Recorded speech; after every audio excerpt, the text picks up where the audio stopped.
हरे कृष्णा कृष्णा कृष्णा हरे हरे, हरे राम राम राम हरे हरे, हरे कृष्णा हरे राम राम राम हरे हरे, हरे कृष्णा कृष्णा कृष्णा हरे हरे, हरे राम राम राम हरे हरे, हरे कृष्णा कृष्णा कृष्णा हरे हरे, हरे राम राम राम हरे हरे, हरे कृष्णा कृष्णा कृष्णा हरे हरे, हरे राम राम राम हरे हरे, हरे कृष्णा कृष्णा कृष्णा हरे हरे, हरे राम राम राम हरे हरे, हरे कृष्णा कृष्णा कृष्णा हरे हरे, हरे राम राम राम हरे हरे,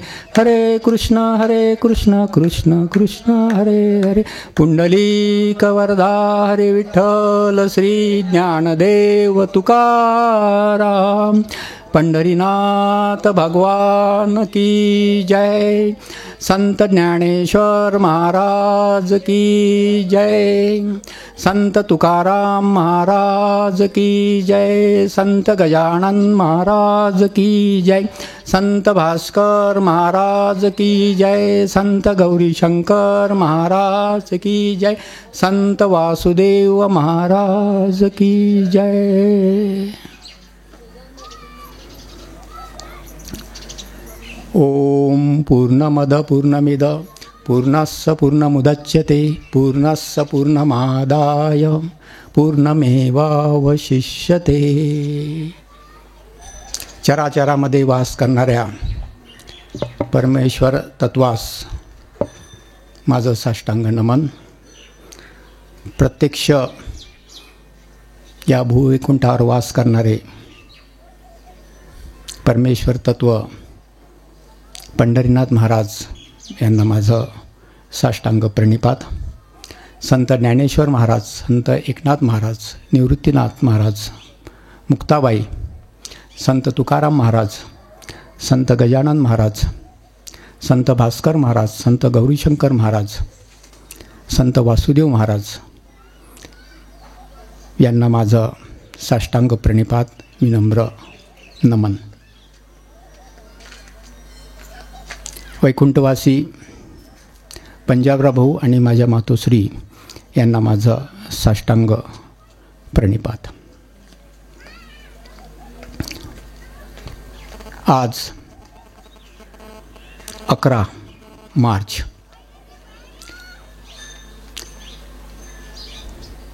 तुकोबारायांच्या काळामध्ये पहिल्या पुष्पामध्ये आपण छत्रपती शिवाजी महाराज आणि संत तुकाराम महाराज यांचा संबंध बघितला आणि छत्रपती शिवाजी महाराजांची स्वराज्याची मुहूर्तमेढ ज्यांनी पुढे चालवली आणि त्याकरता आपल्या प्राणाचं बलिदान केलं, अशा छत्रपती संभाजी महाराजांचा आज बलिदान दिन आहे। त्यांना मी भावपूर्ण श्रद्धांजली अर्पण करतो, विनम्र अभिवादन करतो।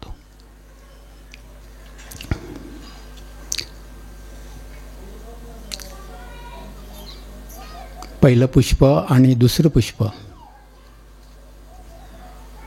यामध्ये आपण महाराजांनी आपणास स्वानुभवातून विशद केलेलं परब्रह्माचं स्वरूप कसं असतं ते आपण बघितलं आणि जो परमेश्वर चराचरामध्ये वास करतो आहे, जो निर्गुण आहे, निराकार आहे, सर्वांच्या अंतर्यामी आहे, असा हा परमेश्वर पंढरपूरच्या वाळवंटामध्ये विटेवर उभा आहे।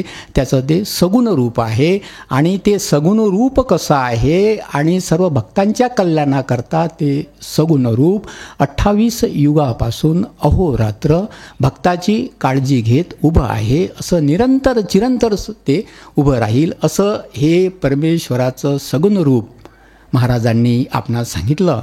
आणि पुन्हा हा अट्टहास केला की मी जसा अट्टहास करतो की माझे डोळे त्या सगुण रूपाकडे राहो, त्या सगुण रूपाच्या चरणाकडे राहो, त्याचं जे सगुण रूप आहे त्याच्या त्याच्या चरणाजवळ राहून त्याच्या मुखाचं जे तेज आहे ते आपणा सर्वांना मिळो. तसंच हे सर्व भक्तगण हो, तुम्ही सुद्धा हाच अट्टहास करा.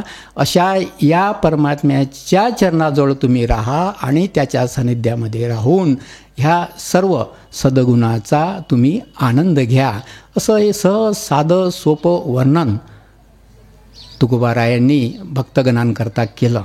आणि हे करत असताना तुकोबारायांनी सांगितलं, या माझ्या परमेश्वराला जो भक्त आहे तो भक्त समान आहे. आपण बघितलं, समचरण दृष्टी विटेवरी साजिरी. दृष्टी विटेवर पाय जोडलेले आहेत, पाय कशी आहेत, सरळ आहेत.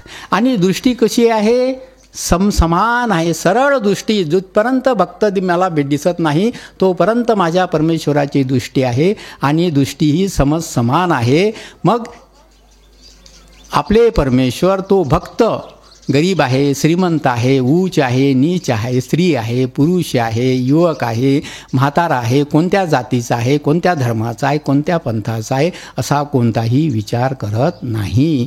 सर्व जाती धर्माच्या पंथाच्या सर्व लोकांना तो समसमान दृष्टीने बघतो. म्हणजे समता भावनेने तो सर्वांकडे अनुग्रह करतो आणि त्या सर्व भक्तगणांचं कल्याण व्हावं अशी इच्छा करतो. नुसतं इच्छाच करत नाही तर त्यांच्या कल्याणाकरता अहोरात्र अनुग्रह करतो. म्हणून तुकोबाराय म्हणतात की आमचे हे जे भक्तगण आहे सर्व जाती धर्माचे आहेत. कारण हा जो परमेश्वर आहे, हा परमेश्वर जरी वाळवंटामध्ये चंद्रभागेच्या काठी असला तरी हा परमेश्वर प्रत्येक भक्ताच्या अंतःकरणामध्ये आहे, प्रत्येक चराचरामध्ये आहे, प्रत्येक जीवामध्ये आहे. काल आपण बघितलं, जीवाचा जीव म्हणजे भक्ताचा जीव आहे, चराचराचा जीव आहे, पशुपक्षी प्राणीमात्राचा जीव आहे आणि परमेश्वराचा जीव आहे. तो जीव इथे आहे, हा जीव तिथे आहे. म्हणजे अशा प्रकारे आपला परमेश्वर सर्व भक्तांची काळजी घेतो. जो जीव परमेश्वराचा आहे तो जीव चराचरामध्ये आहे. आपले महाराज नेहमी म्हणतात, अहम ब्रह्मास्मी खलविदम ब्रह्म. अहम ब्रह्मास्मी खलविदम ब्रह्म. मी ब्रह्मस्वरूप आहे आणि प्रत्येक जीवामध्ये मी ती ब्रह्मावस्था बघतो आहे. अहम ब्रह्मास्मी खलविदम ब्रह्म, अहम ब्रह्मास्मी खलविदम ब्रह्म. म्हणून महाराज म्हणतात की आमचा हा जो धर्म आहे, आम्ही सांगतो की प्रत्येक जीवामध्ये तुम्ही ब्रह्म बघा. पंढरपूरच्या वाळवंटामध्ये जे तुम्ही ब्रह्म बघता आहे ते ब्रह्म तुम्ही प्रत्येक जीवामध्ये बघा, प्रत्येक चरामध्ये बघा. असा हा आमचा धर्म आहे. आणि हाच आमचा धर्म म्हणजे आमचा भागवत धर्म आहे, आमचा वारकरी धर्म आहे, आमचा वैष्णवाचा धर्म आहे. हा आमचा वैष्णवाचा धर्म आहे. कारण आम्ही प्रत्येक माणसामध्ये, प्रत्येक जीवामध्ये विष्णू बघतो. आणि हे संपूर्ण जगत जे आहे, संपूर्ण जगत कसं आहे, विष्णुमय जग आहे. हे संपूर्ण जगत विष्णुमय जग आहे आणि हाच आमचा वैष्णवाचा धर्म आहे. याकरता महाराजांनी खूप चांगला अभंग हे केलेला आहे. महाराजांना या अभंगामधून एकच सांगायचं आहे, जातीभेद करू नका, वंशभेद करू नका, धर्मभेद करू नका, पंथभेद करू नका, उच्च नीच भेद करू नका, सर्व समान आहेत. एवढा सर्व समानता विरहित हा जो धर्म आहे, भागवत धर्म, वैष्णवाचा धर्म, तो या अभंगामधून महाराजांनी आपणास सांगितलेला आहे. महाराज म्हणतात, विष्णुमय जग वैष्णवाचा धर्म, भेदाभेद भ्रम अमंगळ. ऐका जी तुम्ही भक्त भागवत, कोणाही जीवाच कराल ते सत्य करा. कोणाही जीवाचा न घडो मत्सर, वर्म सर्वेश्वर पूजनाचे. तुका म्हणे एका देहाचे अवयव, सुख दुःख जीव भोग पावे. विष्णुमय जग वैष्णवाचा धर्म, भेदाभेद अमंगळ. ऐका जी तुम्ही भक्त भागवत, कराल ते हित सत्य करा.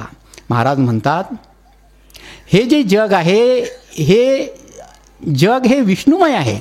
म्हणजे या जगामध्ये जे काही आपले भक्तगण राहतात ते कोणत्याही जातीचे असो, कोणत्याही धर्माचे असो, कोणत्याही पंथाचे असो, तिथे जात नाही, धर्म नाही, पंथ नाही, त्याच्या हृदयामध्ये विष्णू वास करतो आहे, विष्णूचा संचार तिथे होत आहे. म्हणून असा हा वैष्णवाचा धर्म आहे. आणि जो मतांतर आणि भेदाभेद केलेला आहे, तो भेदाभेद माझ्या परमेश्वराने केलेला नाही. तो भेदाभेद तुम्ही केलेला आहे, माणसाने तो भेदाभेद केलेला आहे. माणूसच म्हणतो हा या जातीचा आहे, तो या जातीचा आहे, तो त्या पंथाचा आहे, तो याचा आहे, तो उच्च आहे, तो नीच आहे. म्हणजे हा जे जात निर्माण केलेली आहे, जे उच्च नीचपणा निर्माण केलेला आहे, हा कसा आहे? भ्रम आहे. हा काय आहे? भ्रम आहे. हा याला आपण विलास म्हणू. हा आपल्या मनोवृत्तीचा विलास आहे. हा आपल्या मनोवृत्तीचा विलास आहे. म्हणून महाराज म्हणतात की हा जो भेद आहे हा अमंगळ आहे, हा अशुभ आहे. आणि परमेश्वर नेहमी शुभ करत असतो. आणि हे अशुभ जे केलेलं आहे हे तुम्ही केलेलं आहे, तुम्ही माणसांनी केलेलं आहे, भक्तांनी केलेलं आहे. म्हणून जो भेदाभेद आहे, मतांतर आहेत, हे परमेश्वरानं निर्माण केलेले नाही, ते तुम्ही विसरून जा. कारण परमेश्वराचं हे जे जगत आहे हे कसं आहे? विष्णूचं जगत आहे. हा धर्म वैष्णवाचा धर्म आहे. म्हणून महाराज म्हणतात, ऐका जी तुम्ही भक्त भागवत कराल ती हित सत्य करा. मग भागवत धर्माचे माझा भक्तगण हो, मी तुम्हाला तळमळीने सांगतो, तुम्हाला काय करायचं असेल ते याप्रमाणे करा. महाराज सांगतात तुम्ही जातीभेद करू नका, वर्णभेद करू नका, जे विष्णूला पाहिजे त्याप्रमाणे तुम्ही करा आणि संपूर्ण जगत विष्णूमय करा. संपूर्ण जगत विष्णूमय भावनेनं बघा. आणि पुढे महाराज म्हणतात, कोणाही जीवाचा न घडो मत्सर वर्म सर्वेश्वर पूजनाचे. कोणाही जीवाचा मत्सर करू नका. कोणाबद्दलही हेवा दावा, त्याच्याबद्दल द्वेष, त्याच्याबद्दल अहमनिका असा कोणताही प्रकारचा करू नका. आणि हे सर्व करत असताना महाराज सांगतात, प्रथम तुमच्यामध्ये जो अहम आहे, तुमच्यामध्ये जो मीपणा आहे, तो मीपणा आणि तो अहमपणा ज्यामधून तुम्हाला मी असं सुस्ती आहे, त्याचा तुम्ही नाश करण्याचा प्रयत्न करा. आणि साहजिकच महाराज म्हणतात तुम्ही त्याचा नाश कसा करणार? तर तुम्ही परमेश्वराकडे सम्यक दृष्टीने बघा, रामकृष्ण हरीचा जप करा, विठोबा विठोबा करा. आणि तुमच्या मनामध्ये थोडे जरी किलमिश निर्माण झाले हेवे दाव्याचे मत्सराचे, तर ते निघून जातील. म्हणून महाराज म्हणतात कोणत्याही जीवाचा मत्सर करू नका, कोणत्याही जीवाचा द्वेष करू नका. आणि हेच खरं आपल्या पूजनाचं वर्म आहे. महाराज म्हणतात तुम्ही एका देवाची पूजा करता, एका देवाला तुम्ही तुमचं आराध्य दैवत मानता. आणि त्या आराध्य दैवत फलद्रूप केव्हा होईल? की जेव्हा तुमच्या मनामध्ये सम्यक भावना येईल, जेव्हा तुमच्या मनामध्ये कोणाचा मत्सर करण्याचं तुमच्या मनामध्ये शिवणार नाही, सर्वांकडे तुम्ही चांगल्या बुद्धीनं बघाल, सर्वांना तुम्ही मदत करण्याचा प्रयत्न कराल, तेव्हाच तुम्ही असं समजायचं की तुमचा भगवंत तुमच्यावर प्रसन्न झालेला आहे. म्हणून महाराज म्हणतात वर्म सर्वेश्वर पूजनाचे. तुका म्हणे एका देहाचे अवयव, सुख दुःख जीव भोग पाय. महाराज म्हणतात आपल्या शरीराला ज्ञानेंद्रिय आहेत, कर्मेंद्रिय आहेत, 5 आणि 5 10 आहेत. आपण जेवायला बसलो, जेवल्यानंतर आपण म्हणतो की नाही भोजन चांगलं झालं, जिभेने स्वाद घेतला.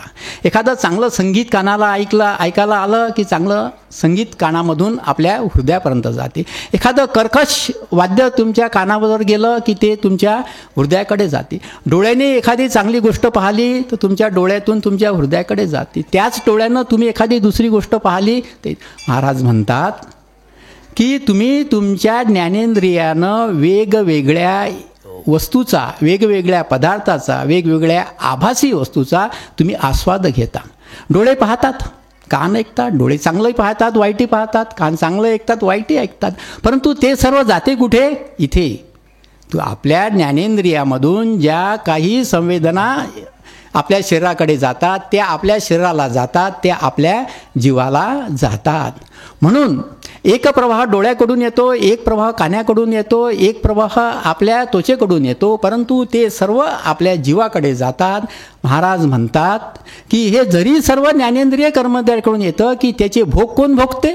त्याचा भोग आपलं शरीरामधील आपला जीव भोगतो. स्वयंपाक चांगला झाला, आपण आपला जीव म्हणते चांगला झाला, स्वयंपाक वाईट नाही झाला, भाजी तिखट झाली, आपला जीव म्हणते भाजी तिखट झाली. म्हणजे हे जे सर्व आहे हे सर्व आपला जीव भोगतो. त्याचप्रमाणे महाराज या अभंगामधून म्हणतात की मी परमेश्वर सर्व चराचरामध्ये वास करतो आहे. मग चराचरामधील प्रत्येक माणसाचे जे अनुभव आहेत, प्रत्येक माणसाची जी अनुभूती आहे ते माझ्यापर्यंत येते, म्हणजे माझ्या हृदयापर्यंत येते. हा सर्व जनसमुदाय आहे, हा पूर्ण वैष्णवाचा समुदाय आहे. तुम्ही जरी वेगवेगळ्या येणे त्या प्रत्येक माणसाकडे बघत असाल आणि त्या प्रत्येक माणसाची कृती माझ्यापर्यंत येते, म्हणजे इथं तत्त्व कोणतं आहे? अहम ब्रह्मास्मी खलविदम ब्रह्म. अहम ब्रह्मास्मी खलविदम ब्रह्म. जसे ज्ञानेंद्रिय आणि कर्मेंद्रियाचा प्रवाह आपल्या शरीरामधून आपल्या जीवामध्ये जातो, तसेच हे सर्व माझ्या भक्तांच्या ज्ञानेंद्रिय आणि कर्मेंद्रियाचा प्रवाह कुठे जातो? माझ्यापर्यंत येतो, म्हणजे परमेश्वर तत्वापर्यंत येतो, त्या जीवापर्यंत येतो. कारण माझा जीव, माझ्या भक्ताचा जीव हा एकच आहे. म्हणून वेगवेगळ्या भक्तांमध्ये ज्या संवेदना निर्माण होतात त्या माझ्यापर्यंत येतात. म्हणून महाराज म्हणतात की जरी तुम्ही वेगवेगळ्यानं बघत असले तरी ते सर्व एकाच ठिकाणी जाते. आणि आपल्या महाराजांना इथे हे एकच सांगायचं आहे की तुम्ही खरे जर भागवत धर्माचे अनुयायी असाल तर परमेश्वराची पूजा अर्चा करण्यापेक्षा आपल्या परमेश्वरांनी जे सांगितलेलं आहे ते जर केलं तर त्याचं सर्वात मोठं उत्तम फळ मिळेल. आणि सहज साधं सोपं सांगितलेलं आहे आपल्या महाराजांनी. भेदाभेद करू नका, जातीभेद करू नका, वर्णभेद करू नका, धर्मभेद करू नका, कोणाचाही मत्सर करू नका, कोणाचाही हेवा करू नका, कोणी मदतीला आला त्याला मदत करा.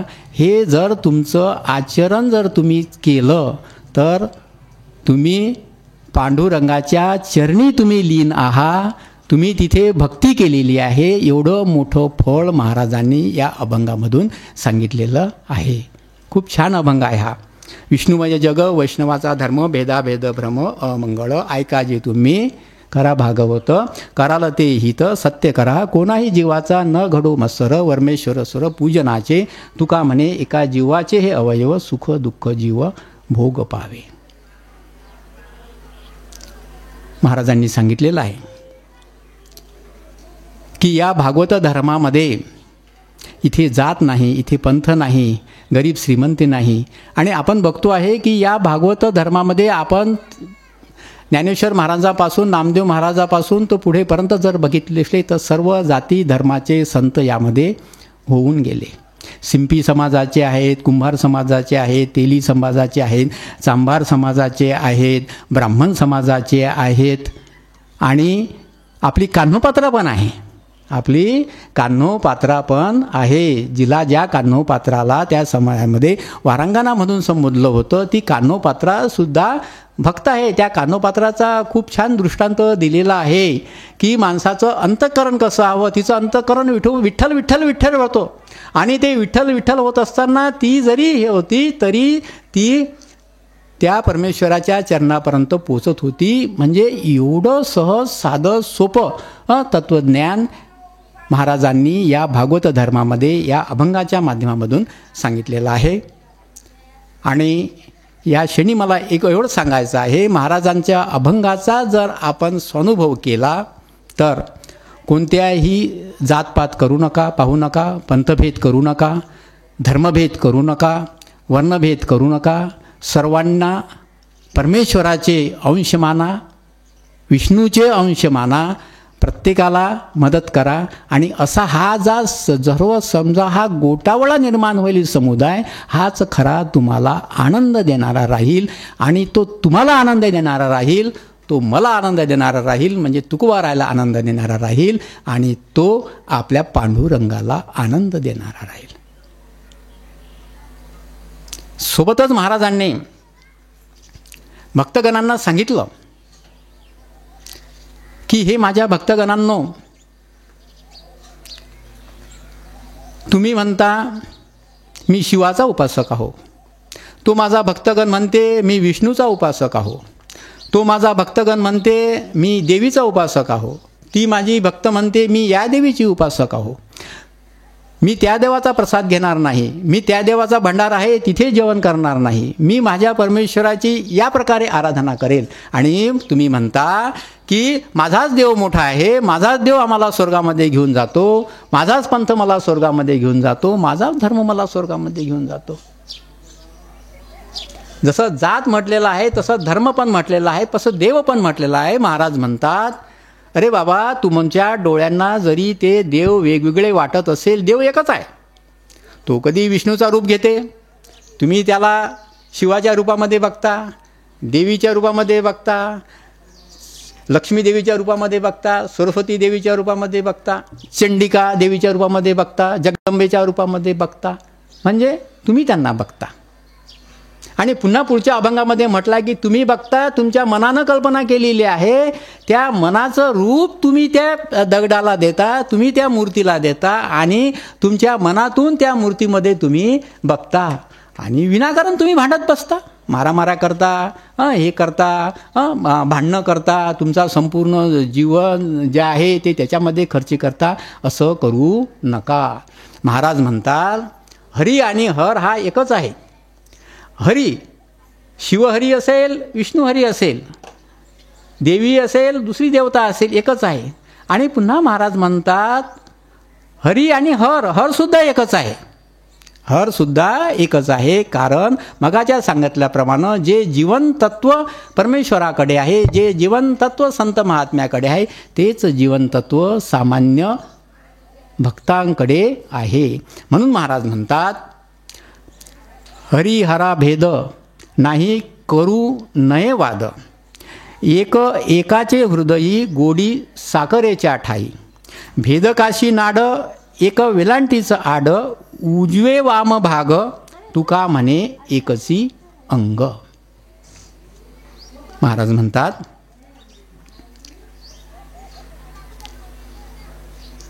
कोणी एक उपासक म्हणतो मी शिवाची पूजा करतो, कोणी एक उपासक म्हणतो मी विष्णूची पूजा करतो, आणि शिवाची पूजा करणारा म्हणतो की माझा शिव या ब्रह्मांडामध्ये सर्वात शक्तिमान आहे. दुसरा उपासक म्हणतो माझा विष्णू सर्वात शक्तिमान आहे. आणि तुम्ही एकमेकाची भांडत राहता, परंतु शिव आणि विष्णू हा एकच आहे. शिव आणि विष्णू हा एकच आहे. तेच शिवाचं रूप विष्णूमध्ये आहे, तेच विष्णूचं रूप शिवामध्ये आहे. अशा प्रकारचा भेद तुम्ही करू नका आणि अशा प्रकारचा वाद तुम्ही करू नका. हरी आणि हर. आणि महाराज म्हणतात ते एकाचेच हृदय आहेत. पुन्हा महाराज म्हणतात की शिवाच्या हृदयामध्ये विष्णू आहे, शिवाच्या हृदयामध्ये विष्णू आहे आणि विष्णूच्या हृदयामध्ये शिव आहे. बघा, आपण तर भांडून राहिलो की मी शिवाचा भक्त आहो, मी विष्णूचा भक्त आहो. महाराज म्हणतात अरे ते एकच आहेत. आपण भांडून राहिलो का की शिवाच्या हृदयात विष्णू बसलेला आहे आणि विष्णूच्या हृदयात शिव बसलेला आहे. हे तुम्ही जाणा. मी सांगतो तुम्हाला, त्याचा स्वानुभव मी घेतलेला आहे. जरी तुम्ही त्याचा स्वानुभव घेतला नसेल तरी मी माझ्या प्रज्ञाचक्षुने त्याचा स्वानुभव घेतलेला आहे. म्हणून तुमच्या कल्याणाकरता सांगतो, तुम्ही आपसात भांडू नका. शिव आणि विष्णू एकच आहेत, ते एकमेकाच्या हृदयामध्ये बसलेले आहेत. कसे? महाराज खूप छान उदाहरण देतात. गोडी साखरेच्या ठाई. जसं साखर गोड आहे आणि गोड आहे म्हणून ती साखर आहे ना. आपण दोघांना विलग करू शकतो काय? समजा आता साखरेनं म्हटलं की मी गोड नाही, नाही बाबा मी साखर आहो, गोड नाही. म्हणजे जसं विष्णू म्हणते मी विष्णू आहो आणि शिव नाही, असं होऊ शकते काय? गोड आहे म्हणजे ती साखर आहे. किती छान म्हणजे याला जुळवणी केलेलं आहे. गोडी साखरेच्या ठाई, भेदकाशी नाड एका वेलांटीचं नाड. परंतु महाराज म्हणतात अरे बाबा मी एवढं ओरडून जरी सांगतो तरी माझे काही भक्त असे आहेत, कारण त्यांची बुद्धीच तशी आहे. कशी बुद्धी आहे? भेदबुद्धी बुद्धी आहे ना, भेदबुद्धी. गावामध्ये काही माणसं असतात, त्यांच्या डोळ्याला आणि मनाला चांगलं कधी दिसतच नाही. चांगलं जरी असलं तर त्याच्यात एखादा कुचपट कसं निघेल, काय कसं निघेल, मग ते अरे अत्यता असं आहे, मग तसं म्हणजे आपण म्हणतो काय तुझी भेदक वृत्ती आहे. तुझी बुद्धी कशी आहे? भेदक बुद्धी आहे. सेम जनसामातलं उदाहरण महाराजांनी दिलं की जो भेदबुद्धीने बघतो त्याला महाराज म्हणतात, अरे बाबा, हरी आणि हर काय आहे? हरी आणि हर फक्त एकच विलांटीच आहे. साधं सोप्या भाषेत सांगतात. जसं लहान मुलाला आपण बालवाडीमध्ये पहिल्या वेळेला सांगतो ना की बा हरी आणि हर, एक विलांटी इकडून एक विलांटी काढ तिकडून. त्याचप्रमाणे फक्त एका विलांटीचंच हे आहे. फक्त एका विलांटीसाठी तुम्ही एवढे का भांडता? तो हरी आणि हर एकच आहे. जसं आपलं शरीर आहे, हा माझ्या शरीराचा उजवा भाग आहे, हा माझ्या शरीराचा डावा भाग आहे. समजा मग आता डावा भागाने म्हटलं की नाही, मी या शरीराचं नाही आहे, माझं काही उजव्या भागाशी काही स्वरसुतूक नाही आहे, तो उजवा भाग पाहत बसेल. उजव्या भागानं म्हटलं माझा डाव्या भागाशी काही स्वरसुतूक नाही आहे, पाहत बसेल. असं होते का? नाही. अरे बाबा, उजवा भाग तू याचाच आहेस, डावा भाग तू याचाच आहेस, उजवा भाग याचा, डावा भाग याचा. म्हणजे हे एकाच अंगाचे भाग आहेत. म्हणून महाराज म्हणतात, जरी तुम्हाला हरी आणि हर विलांटी भासत असली की जसं तुमचं शरीर, साधा सोप्या भाषेत सांगतात की जसं तुमचं शरीराचे हे जे दोन भाग आहेत, उजवा आणि डावा, आणि त्या उजवा आणि डाव्या मिळून शरीर आहे, तसंच हे जे हरी आणि हर आहेत, शिव आणि विष्णू आहेत, हे एकच आहेत. आणि हे काय आहे? काय आहे? परब्रह्म आहे. हे आहे परब्रह्म. पुन्हा पुन्हा एक किलमिश होऊ शकते की नाही, हा हे सर्व झाल्यानंतर हा एक वेगळा देव आहे, तो एक वेगळा देव आहे. महाराज म्हणतात ते सच्चिदानंद स्वरूप काय आहे? परमेश्वराचं स्वरूप आहे, परब्रह्म आहे. ते काय आहे? परब्रह्म आहे. ते ब्रह्म आहे. जे ब्रह्म सगुण रूपामध्ये पंढरपूरला वसलेला आहे आणि निर्गुण रूपामध्ये ते चराचरामध्ये आहे. म्हणजे महाराज इथे सांगतात, तुम्ही धर्मभेद करू नका. पहिल्या अभंगामध्ये महाराज सांगतात, तुम्ही जातीभेद करू नका, वर्णभेद करू नका, पंथभेद करू नका. आणि दुसऱ्या अभंगामध्ये महाराज सांगतात की तुम्ही धर्मभेद करू नका, कारण सर्व धर्माची शिकवण एकच आहे. जरी वेगवेगळ्या उपासना पद्धतीनं प्रत्येक धर्माचे अनुयायी त्याची उपासना करत असेल, परंतु त्या उपासनेचा जो मार्ग आहे तो मार्ग एकच आहे. महाराज इथे छान उदाहरण देतात. एका मोठी टेकडी असते, एका टेकडीवर एक मंदिर असते, आणि ते मंदिर, तर त्या मंदिरामधील परमेश्वराचं दर्शन घेण्याकरता भक्त जात असतात. आणि त्या मंदिराला एक वाट नसते. त्या मंदिराचं वैशिष्ट्य असं असतं की भक्ताला आपापली वाट निवडावं लागते आणि त्या टेकडीवर जावं लागते. असंख्य भक्तगणांचा समुदाय टेकडीच्या खाली असतो आणि प्रत्येक भक्तगण जी वाट मिळेल त्या वाटेनं तिकडे जायचं असतो. एक भक्तगण या वाटेने जातो, एक भक्तगण त्या वाटेने जातो, एक भक्तगण त्या वाटेने जातो, वेगवेगळ्या वाटेने जातात. कशाकरता जातात? प्रत्येक म्हणतात की मला माझ्या परमेश्वराला पाहायचं आहे. ॲक्च्युली त्यांना फक्त हे माहीत असते की तिथे मोठा देव आहे, महादेव आहे ना. मोठा देव म्हणजे महादेव म्हणजे मोठा परमेश्वर आहे. त्यांना तिथे ॲक्च्युली कोणता आहे हे माहीत नसते, परंतु आपल्या परमेश्वराला आपल्याला पाहायचं आहे, त्याचं दर्शन आपल्याला घ्यायचं आहे, म्हणून प्रत्येकजण आपापल्या याने निघतो. पुन्हा महाराज इथे सांगतात, निघताना या वाटेनं निघून राहिलेला आहे, तो मनामध्ये विचार करतो की समजा आता वैष्णव असेल की माझा विष्णू, माझा पांडुरंग तिथे आहे, माझा पांडुरंग तिथे आहे. मग रस्त्यानं जाताना किती की लांब असेल तर पांडुरंग पांडुरंग पांडुरंग पांडुरंग म्हणून जातो. जो शिवाचा पूजणारा आहे, तो ओम नमः शिवाय, ओम नमः शिवाय, ओम नमः शिवाय म्हणत जातो. जो एखाद्या देवीचं पूजक असेल तो देवीचं नाव घेत जातो. हे झालं हिंदू धर्माचं. ख्रिश्चन धर्माचा असेल तर की नाही, माझा परमेश्वर तिथं आहे, तो येशू ख्रिस्ताचं नाव घेत जातो. मुस्लिम धर्माचा असेल तो मोहम्मद पैगंबराचं नाव घेत जातो. बौद्ध धर्माचा असेल तो बुद्धांचं नाव घेत जातो. ईसाई धर्माचा असेल तो त्याचं नाव घेत जातो. सुरुवात तो त्याचं जे दैवत आहे त्याच्या अंतःकरणामध्ये त्याचं नाव घेत जातो आणि रस्त्याने जाता एवढा तल्लीन होतो, रस्ता कधी संपते आणि टेकडीचं शिखर कधी येते त्याला समजत नाही. आणि त्या शिखरावर जो परमेश्वर असतो तो सर्वांचाच असतो. तो हिंदू धर्माचाही देव असतो, तो मुस्लिम धर्माचाही देव असतो, तो ख्रिश्चन धर्माचाही देव असतो. ते परम तत्व असतं. मग तिथे साधक आल्यानंतर ते परांग तत्व निर्गुण निराकार असतो. हिंदू धर्माचा माणूस आल्यानंतर पाहतो की हां, माझे शिवजी मला भेटले, नतमस्तक होतो. माझे विष्णूजी मला भेटले, नतमस्तक होतो. माझे अल्लाह मला भेटला, नतमस्तक होतो. ख्रिश्चन म्हणतो की माझा गॉड मला भेटला, नतमस्तक होतो. म्हणजेच एकाच परमतत्वाला सर्वजण कसे होतात? नतमस्तक होतात. आणि ह्या आहेत फक्त उपासना पद्धती. आणि मग शेवटी कुठं आले तुम्ही? टेकडीच्या खालून जो सर्व समुदाय आहे तो कुठे आला? त्या टेकडीच्या वर त्या मंदिरामध्ये जे परमतत्व आहे त्या परमतत्वाच्या तिथे आला. आणि त्या परमतत्वाला प्रत्येकाने आपला देव मानला. कोणी देव म्हटलं, कोणी ईश्वर म्हटलं, कोणी अल्लाह म्हटलं, कोणी गॉड म्हटलं, कोणी जीजस म्हटलं, आहे ना. म्हणून महाराज म्हणतात की तुम्ही धर्मभेद करू नका, धर्माधर्मामध्ये भांडू नका. बघा, ते त्या काळामध्ये 17व्या शतकामध्ये महाराजांनी म्हटलं. महाराजांनी फक्त जातीमध्ये भांडू नका, वर्णामध्ये भांडू नका असं नाही म्हटलं. महाराजांनी म्हटलं की तुम्ही धर्मामध्ये सुद्धा भांडू नका.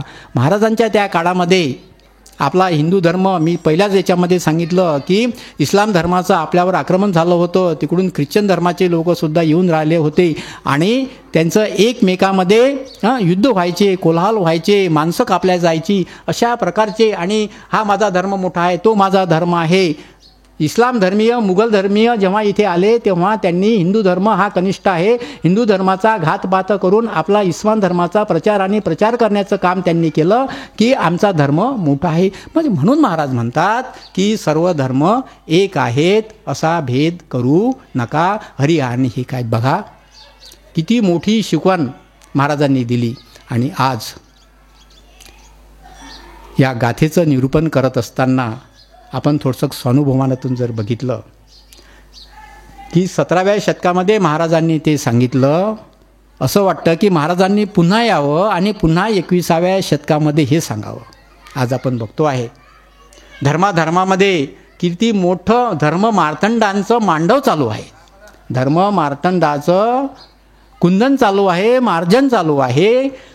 हा आमचा धर्म मोठा आहे, तो आमचा धर्म मोठा आहे. आणि या धर्मामध्येही वेगवेगळे पंथांचं हे चालू आहे. आणि धर्माचा बाजार होतो आहे. धर्माच्या नावाखाली रक्त सांडत आहेत, तेव्हाही सांडायचे, आजही सांडतात. आणि या धर्माच्या नावाखाली सामान्य भक्तगणाची काय होते आहे? पिळवणूक होती आहे. ती तुम्ही उघड्या डोळ्यांनी आजही बघता आहेत. म्हणून महाराज म्हणतात धर्म नको, पंथ नको, संप्रदाय नको, जात नको, सर्वजण कसे आहेत? एक आहेत, सर्वच एकाच परमतत्वाचे अंश आहेत. जरी या अभंगामध्ये महाराजांनी शिव आणि विष्णू, हरी आणि हर म्हटलं, परंतु त्यांनी हरी आणि हर सर्व धर्माचे आला म्हटलं. म्हणून हा जो दुसरा अभंग आहे, धर्मभेद करू नका. आता मगाच मी सांगितलं टेकडीच्या खाली मोठा जनसमुदाय होता. कोणालाच माहीत नव्हतं का भाऊ वर कायचं मंदिर आहे. एक शेतकरी आला, आहे बा शंकराचं. दुसरा आला, काय आहे? देवीचं मंदिर आहे. कारण कोणीच तिथपर्यंत गेलं नव्हतं, तो प्रयास केला नव्हता, सांगितलं होतं. मग जे सांगितलं त्याच्यावरच त्यांनी काय ठेवला? विश्वास ठेवला, त्याची उपासना केली. हे आपण केलेलं आहे. म्हणून हे जे सर्व आहे हे कशाचे भास आहेत? आपल्या मनाचे भास आहेत. महाराज नेहमी म्हणत की परमेश्वराची जी पूजा आहे, ती भक्ती आहे, ती आपली मनानं करा. मनाने करा, चित्ताने करा. मन शुद्ध करा, चित्त शुद्ध करा. आणि सहज साधा सोपा उपाय महाराजांनी मन शुद्ध करायला, चित्त शुद्ध करायला सांगितला होता. या तुकाराम गाथेमध्ये सांगितला आहे. तोच उपाय आपल्या वासुदेव महाराजांनी सांगितलेला आहे. नेहमी सांगायचे की तुमचं मन शुद्ध करा, चित्त शुद्ध करा. आणि सहज सांगायचे कोणी भक्तगण भेटायला आला त्यांना की तुमचा आहार विहार चांगलं करा, मांसाहार करू नका, दारू पिऊ नका, चांगलं शुद्ध शाकाहारी घ्या. आपल्या मुलाबाळांसमोर, बायका लेकरांसमोर मस्त छान भोजन करा, नियमित भोजन करा. म्हणजे चांगला आहार घ्या, चांगला विहार घ्या, चांगलं व्रत करा. म्हणजे एकादशीचं व्रत करा आणि हरिनाम घ्या. म्हणजे यानं काय होते? आपलं शरीर शुद्ध होतं. विज्ञानाने सुद्धा सांगितलेलं आहे की चांगला आहार आणि चांगला विचार जर घेतला तर आपलं शरीर शुद्ध होते. जेव्हा शरीर शुद्ध होते तेव्हा मन शुद्ध होते, आहे ना. तेव्हा मन शुद्ध. साहजिकच चांगल्या शरीरामध्ये चांगलेच विचार येतील, वाईट विचार येणार नाहीत. आणि वाईट विचारही आले तर ते शरीर काय करते की ते कमी करते. आणि पुन्हा आपला रामकृष्ण हरीचा जप आहेच, विठ्ठलाचं नामस्मरण आहे. म्हणजे जे काही थोडासा किलमिश असेल, दूषित पाणी असेल, ते सुद्धा निघून जाते, मन शुद्ध होते. आणि जेव्हा मन शुद्ध होते तेव्हा शुद्ध मन चांगला विचार करते. शुद्ध मनाने बुद्धी शुद्ध होते, शुद्ध मनाने बुद्धी तल्लख होते. आणि बुद्धी तल्लख झाल्यानंतर ईश्वराने आपल्याला या भूतलावर पाठल्यानंतर जे काही आपल्याला साधनसामुग्री दिलेली आहे जीवन जगण्याची, ती आपलं मन काय करते, विकसित करते. उत्क्रांतीवादाचा सिद्धांत असा आहे की जेव्हा निसर्गामधून माणसाची जी निर्मिती होते ते निसर्ग प्रत्येकाला सारखंच देते.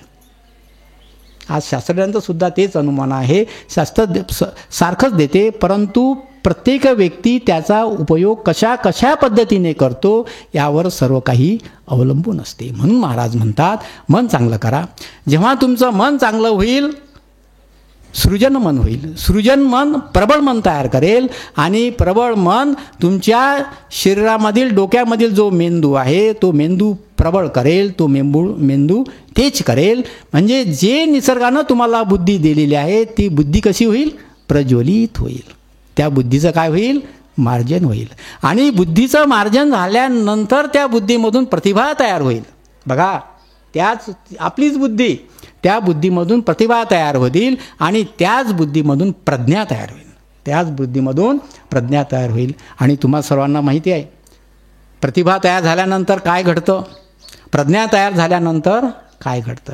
म्हणून महाराज म्हणतात सर्वप्रथम तुमचं मन प्रसन्न करा. सर्वप्रथम साधकांना सांगतात सर्वप्रथम तुमचं मन प्रसन्न करा. आणि तुमचं मन प्रसन्न जर केलं की त्या प्रसन्न मनामध्ये चांगले विचार येतील, सकारात्मक विचार होतील. मन प्रसन्न करा म्हणजे तुमचं मन तुम्हाला अनुकूल करा. तुमच्या शरीरामधील तुमचं मन तुम्हाला अनुकूल करा, चांगले विचार करायला. आणि मन अनुकूल झालं, चांगले विचार आले की तुम्ही चांगल्या विचाराशी तुम्ही निश्चय कराल.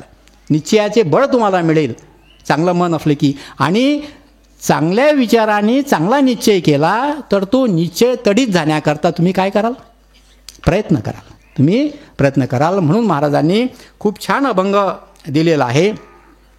मन करा रे प्रसन्न सर्व सिद्धीचे कारण, मोक्ष अथवा बंधन सुख समाधान इच्छा ते. मने प्रतिमा स्थापिली मने मना पूजा केली, मने इच्छा पुरविली मन माऊली सकळांची. मन गुरु आणि शिष्य करी आपलेची दास्य, प्रसन्न आपणास गती अथवा अधोगती. साधक वाचक पंडित श्रोते वक्ते ऐका मात, नाही नाही आन दैवत तुका म्हणे दुसरे.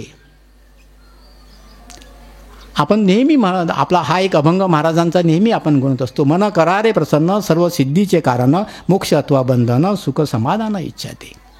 आताच मी सांगितल्याप्रमाणे आपलं मन प्रसन्न करा, आपलं मन चांगलं करा. म्हणजे आपल्याला जे पाहिजे त्याला अनुकूल करा. आणि साहजिकच आपल्याला पाहिजे तसं मन जर आपण अनुकूल केलं तर महाराज म्हणतात मन करा रे प्रसन्न सर्व सिद्धीचे कारण.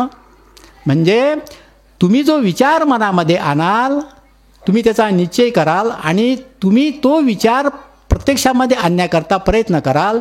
म्हणून म्हणतो की चांगला जिथे विचार असतो, जिथे प्रबळ इच्छाशक्ती असते, सृजनत्व असते, तिथं त्या घरी त्या माणसाच्या शरीरामध्ये त्या माणसाच्या अवतीभोवती रिद्धी सिद्धी असतात. म्हणजे त्याच्या हातून जे काम होते, कारण त्याचा विचार चांगला असतो, त्याच्या हातून जे काम होते, चांगलं काम त्याच्या हातून होते, त्याच्या घरामध्ये चांगलं काम होते, त्याचे मुलंबाळं चांगला विचार करतात, त्याची पत्नी चांगला विचार करते. म्हणजे त्या एका चांगल्या विचाराने ते घर कसं होते, रिद्धी सिद्धी त्या घरामध्ये आहे असं वाटते. ते घर सुखी होते, समृद्ध होते. ऐहिक सुखाच्या दृष्टीनं ते घर सुखी होते, आध्यात्मिक सुखाच्या दृष्टीनं सुद्धा ते घर सुखी होते. म्हणून महाराज म्हणतात मोक्ष अथवा बंधन सुख समाधान इच्छाते. आपल्याला मोक्ष मिळाला नाही, आपण बंधनामध्ये आहो. आपल्याला सुख मिळालं, समाधान मिळालं, एखादी गोष्ट आपल्या फारकी झाली नाही, मोक्ष मिळाला नाही म्हणजे बंधनामध्ये आहो, म्हणजे आपण दुःखी झालो. महाराज म्हणतात मोक्ष मिळो, अगर सुख मिळो आणि समाधान मिळो. मोक्ष न मिळो, बंधनामध्ये राहो, आता दुःखामध्ये राहो. तुमचं मन जर चांगलं असेल तर हे तुम्ही सर्व समान भासाल. म्हणजे तुमचं मनच तुम्हाला सुख असेल, सुखातून समाधान मिळत असेल, समाधान असेल. दुःख आलं असेल, परंतु ते दुःखसुद्धा सुखासारखं समाधानासारखं तुमचं मन तुम्हाला करून घेईल. म्हणून महाराज म्हणतात मोक्ष अथवा बंधन सुख समाधान इच्छा दे. पुन्हा महाराज म्हणतात मने प्रतिमा स्थापिली, मने मना पूजा केली, मने इच्छा पुरवली, मन माऊली सकळांची. मने प्रतिमा स्थापिली. आता बघा खूप छान अभंग आहे. मने प्रतिमा स्थापिली. आपण एक दगड घेतो, जेव्हा मूर्तिकार तो दगड घेतो, मूर्ती बनवायच्या आधी तो दगडच असतो. असे असंख्य दगड त्या पहाडामध्ये पडलेले असतात.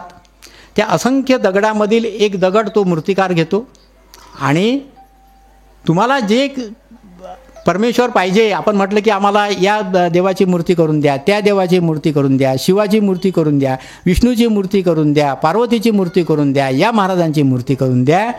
तो तुम्हाला विचारतो तुमच्या मनामध्ये काय आहे, तुमच्या मनामध्ये काय आहे. मग तो म्हणतो की एक बाई येते, ते म्हणते नाही मला देवीची मूर्ती द्या. मग ते म्हणते की देवीची मूर्ती अशी अशी द्या मला. दुसरी बाई येते, ते म्हणते नाही मला याची अशी अशी द्या. म्हणजे तुमच्या मनामध्ये त्या देवाची कल्पना असते, तुमच्या मनामध्ये त्या देवाची कल्पना असते आणि तुम्ही ती कल्पना मूर्तिकाराला सांगितली असते आणि मूर्तिकार तुमच्या कल्पनेतला देव त्या दगडामध्ये तुम्हाला कोरून देतो. म्हणून महाराज म्हणतात मने प्रतिमा स्थापली, मने मना पूजा केली. मग ती मूर्ती घरी आणली. घरी आणल्यानंतर आपण म्हणतो की नाही हनुमानाची मूर्ती आणली आहे ना. हनुमानाची 8 दिवसाच्या आधी त्या हनुमानाच्या मूर्तीचा दगडच होता.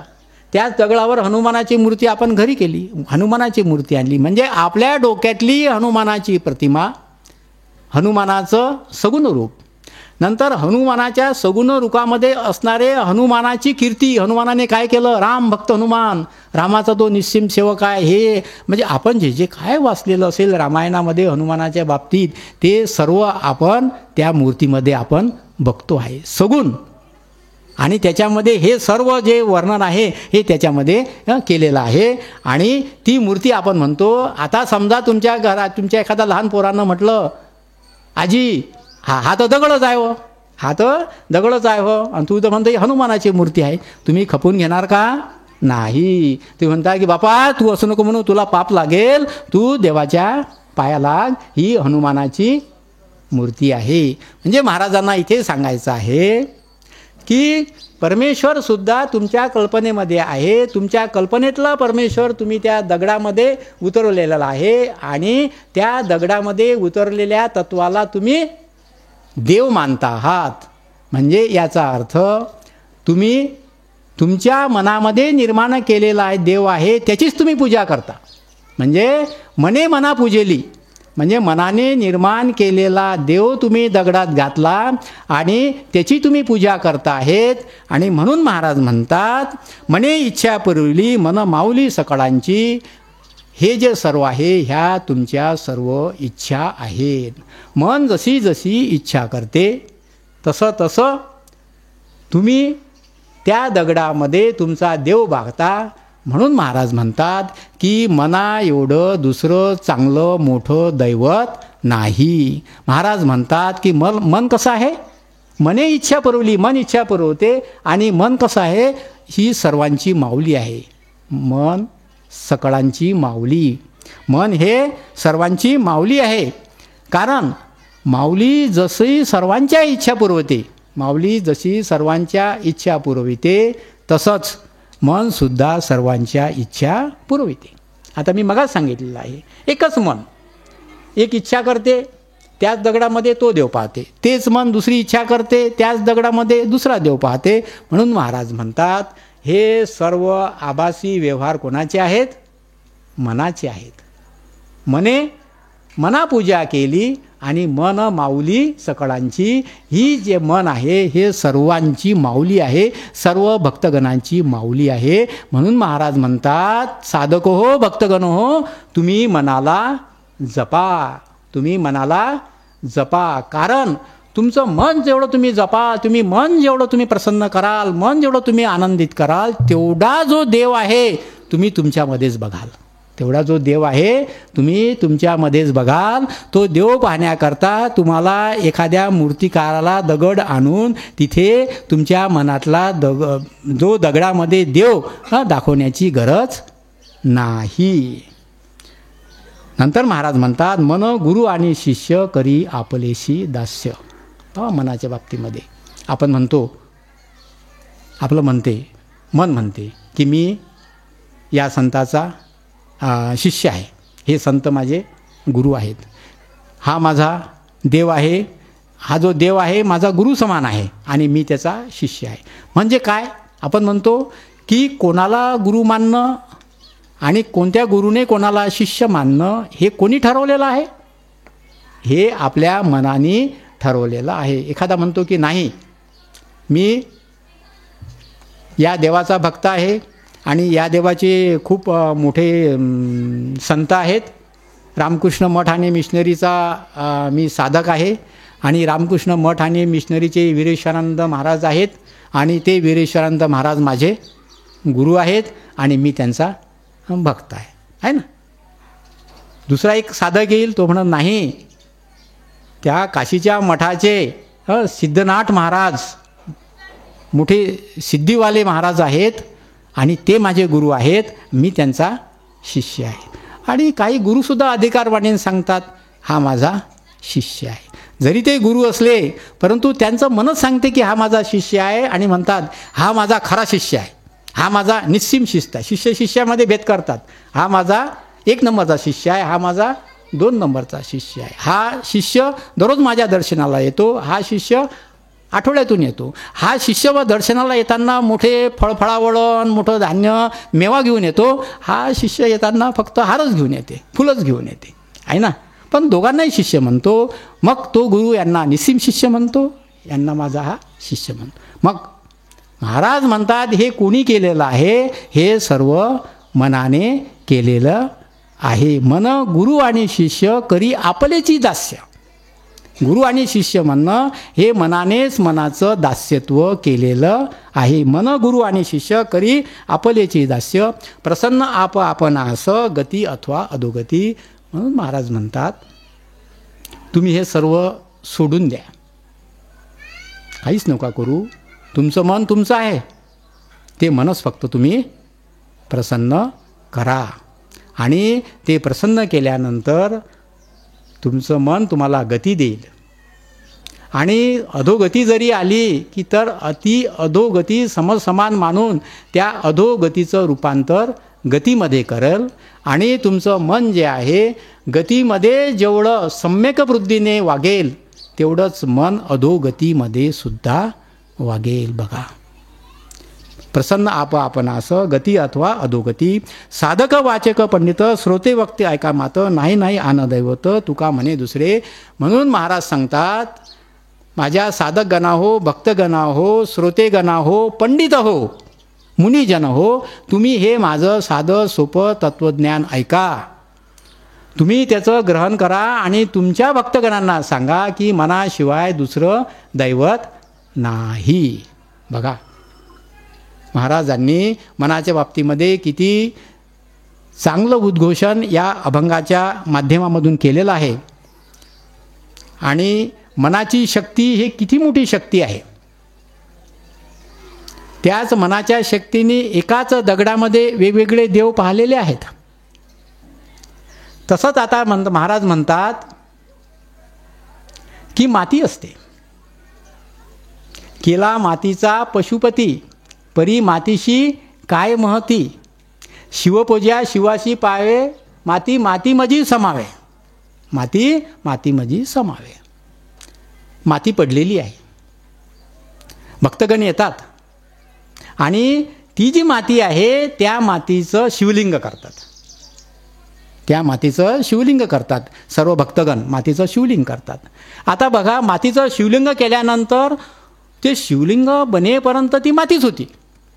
ती मातीच होती. कोणी त्याला दर्शन करत नव्हतं आणि कोणती आजीबाई जाऊन त्याच्यावर बेल वाहत नव्हती, आहे ना. माती होती ती. परंतु जसं त्या मातीचं एक शिवलिंग केलं, शिवलिंग केल्याबरोबर त्याच्यावर बेलपत्र टाकलं. मग ती आजीबाई म्हणते की नाही, हे काय आहे, शिवाचं लिंग आहे, हा माझा शिव आहे, हा माझा शिव आहे. मग ती आजीबाई शिवलिंग म्हणते. ते आजोबासुद्धा म्हणतात नाही शिवलिंग आहे, ते सुद्धा त्याच्यावर बेलपत्र वाहतात. आणि असे असंख्य साधक त्याच मातीच्या शिवलिंगावर बेलपत्र वाहतात. आणि नंतर कसं आहे, जसं आपण आता गणपतीचं विसर्जन करतो, आहे ना. आता गणपतीची मूर्ती मोठ्या भक्तिभावांना आपण बाजारातून आणतो. आपल्या मुलाला घेऊन जातो, नातवाला घेऊन जातो, बाजारातून गणपतीची मूर्ती आणतो. मग तो आपला नातू म्हणतो की नाही आजोबा, ही गणपतीची मूर्ती घ्या, ही मूर्ती चांगली आहे, असं आहे. आपण म्हणतो ठीक आहे ठीक आहे गड्या, हे घेऊ, आहे ना. ती मूर्ती बनायच्या आधी ती काय होती, माती होती. ती माती होती. मग मूर्तिकारानं ती आपल्याला अभिप्रेत असणारी जे गणपतीचं जे स्वरूप आहे ते स्वरूप त्या मूर्तीमध्ये केलं. म्हणजे त्या मातीला तुमच्या मनातील गणपतीचं स्वरूप त्याला दिलं आणि त्या मातीचा गणपती केला. आणि तुम्ही बाजारामध्ये गेल्यानंतर तुम्ही नाही म्हणत आणि तुमचा मुलगा किंवा नातूही नाही म्हणत की आजोबा आपण तो मातीचा हे घेऊ. आपण म्हणतो, आजोबा, मुलगा म्हणतो, नातू म्हणतो, आपण ती गणपतीची मूर्ती घेऊ. आणि आजोबासुद्धा म्हणतात हे आपण गणपतीची मूर्ती की मोठ्या भक्तिभावानं आपण त्याला हात लावतो आणि डोक्यात टोपी ते सर्व घेऊन मोठ्या चांगल्या शुचिर्भूतपणाने आपल्या घरी येतो आणि सांगतो तिथून फोन, आता फोन आले की आम्ही येतो आहो, घरात आरती घेऊन उभी राहा, आहे ना. की मग आपल्या गणपती आल्याबरोबर आपल्या तिथे आरतीची पूजा झाली पाहिजे. आणि मोठ्या भक्तिभावानं 8-10 दिवस आपण त्या गणपतीची भक्तिभावानं पूजा करतो. दररोज सकाळ संध्याकाळ आरती, मग ते हे नंतर मग तो भंडाराही असते एक दिवस. आणि मोठ्या भक्तिभावानं आपण त्याचं विसर्जन करतो, आहे ना. मग विसर्जन केल्यानंतर काय होते, पाण्यात त्याची माती होते. मग पाण्यात माती झाल्यानंतर त्या गणपतीच्या मूर्तीला तुम्ही किंवा ते म्हणता का नाही हा गणपती आहे, नाही. त्याला आपण काय म्हणतो की ही तर माती आहे, ही माती आहे. महाराज म्हणतात की तुम्ही तुमच्या मनानंच त्याच मातीला गणपती केला. आणि त्याच मातीला गणपती केल्यानंतर तुमच्या भावानं तुम्ही त्याची पूजा केली, मोठ्यानं आरती, हे ते नैवेद्य मोदक आणि हे, आणि मोदक खात नसेल तर पुन्हा त्याच्या तोंडामध्ये मोदक, आहे ना. म्हणजे तुमचा हा मनाचा भाव आहे, तुमचा हा मनाचा भाव आहे. त्या परमेश्वराप्रती असणारा मनाचा भाव तुम्ही गणपतीच्या स्वरूपामध्ये निर्माण केला. आणि जरी तुम्ही मातीच्या गणपतीला गणपती म्हटलं, परंतु तुम्ही पूजा कोणाची केली, परमेश्वराची केली. आणि परमेश्वराची केली म्हणजे कोणाची केली, तुमच्या मनानंच केलं, आहे ना. तीच माती शिवलिंग झाली, तोच दगड विष्णूची मूर्ती झाली, तोच दगड देवीची मूर्ती झाली, तो दगड गौरी देवीची मूर्ती झाली, तोच दगड अंबादेवीची मूर्ती झाली. म्हणून महाराज म्हणतात की तुमच्या मनानंच मनाची पूजा केलेली आहे. आणि शिवलिंग विसर्जित केल्यानंतर शिवलिंगाचं विसर्जन केलं. विसर्जित केल्यानंतर ते शिवलिंग राहत नाही, मातीमध्ये समावे. पहिले महाराज म्हणतात मातीशी काय महती, केला मातीचा पशुपती, मातीशी काय महती, अरे माती आहे ते. परंतु त्याच मातीचा पशुपती केला म्हणजे शिवलिंग केलं, मातीला महती आली, मातीला महती आली. नंतर त्याच शिवलिंगाचं विसर्जन केलं, काय झालं, मातीमध्ये आली. माती, शिवलिंग आणि मातीचं विसर्जन, हा कालावधी बघा, हा कालावधी आहे. तुम्ही त्या मातीमध्ये काय बघितलं, शिवलिंग बघितलं, तुम्ही त्या मातीमध्ये पार्वती बघितली, तुम्ही त्या मातीमध्ये विष्णू बघितला, तुम्ही त्या मातीमध्ये देवी बघितली, तुम्ही त्या मातीमध्ये गणपती बघितला, आहे ना. म्हणजे तुम्ही त्यामध्ये परमेश्वर तत्व बघितलं. आणि ते जे परमेश्वर तत्व आहे तुमच्या मनाने बघितलं, तुमच्या बुद्धीने बघितलं. कारण एकाच मातीमध्ये दुसऱ्या धर्माचा जर असला तर तो त्या मातीमध्ये त्या दगडामध्ये तो म्हणाल नाही या दगडामधून अशी अशी मूर्ती मला येशू ख्रिस्ताची मूर्ती करून दे, आहे ना. तो म्हणाल की नाही मला ही अशी मूर्ती करून दे. समजा मानवपंथी आले की नाही म्हणून ते मला अशा कृष्णाची मूर्ती करून दे. आपले विष्णू आले, आपले वैष्णव आले तर ते म्हणतील या दगडामधून मला एका कृष्णाची मूर्ती दे. आणि तुमच्या कृष्णाची मूर्ती तिथं आणून एखादी मानवपंथी बाईला तिथे आणलं की हे व मूर्ती, ते म्हणते नाही वा हा आमचा कृष्ण नाही, हा आमचा कृष्ण नाही. आता तुम्ही आजोबा तुम्ही उघड जरी सांगितलं अरे बा हाही कृष्णच आहे ना, त्या हाही कृष्ण आहे आणि तू जो नाही आमचा कृष्ण वेगळी बैठक असते, आमचा कृष्ण उभा राहताना असा करतो, आमचा कृष्ण बासरी अशी पकडत नाही, आमचा कृष्ण असा आहे बघा. आणि त्या माऊलीला जर तुम्ही म्हटलं की आता आम्ही या कृष्णाची आरती करतो आणि याचा प्रसाद घे, ते माऊली त्याची आरती नाही करत आणि ते माऊली त्याचा प्रसादही घेत नाही. हे सांगायचं याच्यासाठी की महाराजांनी हेच सांगितलेलं आहे पोटतिडकीनं असा तुम्ही भेद करू नका. त्याच दगडाला तुम्ही वेगवेगळं स्वरूप देता, वेगवेगळ्या तुमच्या मूर्तीच्या करता, वेगवेगळ्या धर्माचे लोक करतात, परंतु हे सर्व पूजा जी आहे एकाच ईश्वर तत्वाची आहे, हे तुमच्या मनाची आहे. म्हणून महाराज म्हणतात केला मातीचा पशुपती परी मातीशी काय महती, शिवपूजा शिवाशी पावे माती माती मजी समावे, तसे पूजती आम्हा संत पूजा घेतो भगवंत. आम्ही किंकर संताचे दारा संत्व पदवी नको आम्हास, केला पाषाणाचा विष्णू परी पाषाण नोहे विष्णू, विष्णू पूजा विष्णूशी पावे पाषाण रूप आहे. केली कास्याची जगदंबा परी कासे नोहे अंबा, पूजा अंबेसी अंबेला पाहे कासे राहे कासेपणे. ब्रह्मानंद पूर्णा माझी तुका म्हणे केली काजी, ज्याची पूजा तेनेची घेणे आम्ही पाषाण रूप राहणे. बघा 17व्या शतकातला महाराजांचा हा अभंग. आणि आज 21व्या शतकामध्ये आपण चंद्रावर तर गेलोच आजोबा, मंगळावरही जाणार आहो.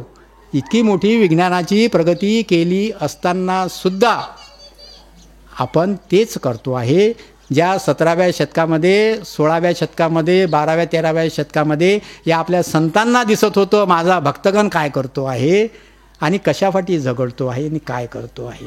म्हणून महाराजांनी मोठ्या पोटतिडकीने हा अभंग केलेला आहे. साधं नाही आहे हा अभंग तयार करणं. केला मातीचा पशुपती परी मातीशी काय महती, शिवपूजा शिवाशी पावे माती माती मजी समावे, केली कासेची जगदंबा परी कासे रूपे राहणे, पूजा आंबेची आंबेला जाणे. म्हणजे महाराजांना याच्यामधून एकच सांगायचं आहे हे जे सर्व आहे हे भौतिक आहे. परमेश्वर एक आहे, तोच गॉड आहे, तोच अल्लाह आहे, तोच जीसस आहे, तोच परमेश्वर आहे. आणि तुम्ही जे बघता आहे तुम्ही तुमच्या मनाने बघता आहे, म्हणून मन जे ठरवते तेच आपण करतो. म्हणून म्हणतात की मनासारखं दुसरं कोणतं दैवत नाही, मन माऊली सकळांची. म्हणून महाराज म्हणतात माझ्या भक्तगण हो, महाराजांना माहिती आहे आपला भक्तगण हा साधा भोळा गरीब आहे, बिचारा परिस्थितीनं गरीब आहे, स्वभावाने गरीब आहे ना, आणि तसाही गरीब आहे. म्हणून म्हणतात की हे जे लोक थोटांड सांगतात का नाही याच्यापासून तुम्ही दूर राहा. सहज साधं सोपं तुम्ही ईश्वरी चिंतन करा, आपलं मन प्रसन्न करा. मन प्रसन्न करा म्हणजे आपलं घर प्रसन्न करा. हे बघा महाराजांनी याच्यात सांगितलं आहे. त्याच्या आजूबाजूचे अभंग जर आपण घेतले ना, आता मन प्रसन्न होईल का हो? एखाद्याच्या घरामध्ये रात्रंदिवस भांडणंच होत असन आहे ना. आता मी माणूस घेतो, बाया कमी भांडतात. माणूस एखादा घरी येऊन किरकिरच करत असेल, भांडणं करत असेल, किंवा माणूस पिऊन आला आणि घरी भांडणं करून राहिला, किंवा तिकडून दुसऱ्याची भांडण करून आला आणि तो राग बाहेर तर फुशारकी चालत नाही आहे ना. बाहेर तर त्याला केलं तर मग असं भेटते. मग घरी तर आहे हक्काचं वजन टाकण्यासाठी, तो बाहेरचा राग घरी काढला आहे ना, घरी भांडण केलं बायकोशी. आणि अशी किरकिर जर असेल की घरामध्ये सुख आणि सौख्य नसेल, चांगलं आनंदी वातावरण नसेल, तर आपलं मन खरंच प्रसन्न होईल का? म्हणून महाराज असं म्हणतात तुमचं आचरण चांगलं करा. मग तुमचं आचरण चांगलं झालं की तुमच्यामध्ये जीवन जगण्याकरता, स्वाभिमानानं जीवन जगण्याकरता, मुलाबाळाचं संगोपन करण्याकरता, आईवडिलांची सेवा करण्याकरता, स्वाभिमानानं जीवन जगण्याकरता जो ऐहिक संपत्ती पाहिजे पैसा, तो पैसा तसाच येईल. तुम्हाला काही कुठे हे करावं लागणार नाही. तुम्हाला 2 पैसे मागण्याकरता कोणापुढे हात पसरावे लागणार नाही. स्वाभिमानानं तुम्ही जीवन जगू शकाल. एवढा पैसा तुम्ही तुमच्या पुरुषार्थानं सहज कमवू शकता. पैसा आला, चांगल्या मार्गानं पैसा आला. चांगल्या मार्गानं पैसा आला म्हणजे त्याचा विनियोग चांगला होतो आहे ना. म्हणजे आपले घरच्या बाया आपणही चांगल्या पद्धतीनं तो पैसा खर्च करतो. मुलाबाळांच्या शिक्षणाला करतो, झगमगाटावर आपण कमी करतो जे आवश्यक आहे. कारण आपलं मन विचार करते काय चांगलं आहे ना. किंवा एखाद्या कुठं जायचं आणि तिथं पैसे होत नाही, मन म्हणते नाही बापा असं नाही, माझ्या पोराचं शिक्षण आहे म्हणते पुढे, ते पैसे आपण जपून ठेवलं पाहिजे. माझ्या मुलीचं लग्न आहे, पैसे आपण जपून ठेवलं पाहिजे. माझे आईवडील आजारी आहेत, त्यांच्या आजारपणासाठी ते पैसे लागतील, ते आपण जपून ठेवलं पाहिजे. एखादा मित्र म्हणतो चल गड्या आपण जाऊ जरा अकोल्याले बंबईला जाऊन फिरून येऊ. तो म्हणते नाही गड्या, बंबई मलाही पाहावं असं वाटते, परंतु बंबई जाऊन पाहण्यासाठी ते पैसे आहेत म्हणते. तो म्हणते त्याजवळ तर पैसे आहेत म्हणते, कापूस आता विकला म्हणते 10 क्विंटल. ते आहेत पैसे, पण ते पैसे त्याच्यासाठी नाही आहेत. म्हणून महाराज हे म्हणतात. हे केव्हा येईल हो? जेव्हा तुमचं मन प्रसन्न असेल, मनामध्ये सत्सग बुद्धी असेल आणि मनाने बुद्धीचं मार्जन केलं असेल आणि तिथे प्रतिभा असेल, तेव्हा हे निर्माण होईल आहे ना. तर असा हा सर्व उपद्व्याप महाराजांनी केलेला आहे.